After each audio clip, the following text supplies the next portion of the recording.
Hello, good morning. আজ actually সকালে আমি অনলাইনে এখানেরই একটা লোকাল খুব রেপিউটেড শপ কুল ক্যাট বলে আমি সাম্বার ইডলির বাটন ঘি সাম্বার ইডলি অর্ডার দিয়েছিলাম আর ফিল্টার কফি। আমি না পুরোটা খেতে পারিনি, এত টক।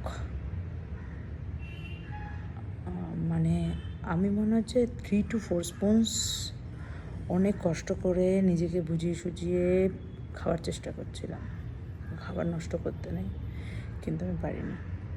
সো ফিল্টার কফি এত মিষ্টি, কফির থেকে দুধের গন্ধ বেশি। আমি জানি না যে এটা শুধু আমার এই এক্সপিরিয়েন্স হয়েছে কি না, বা আমার খাবারটা এরকম পড়েছে কি না, তোমরাও জানিও যে তোমাদের এক্সপিরিয়েন্স কী, যদি তোমরা কখনো কুল ক্যাট মেইন স্টোর যেটা আছে সেটা দিয়ে খাও।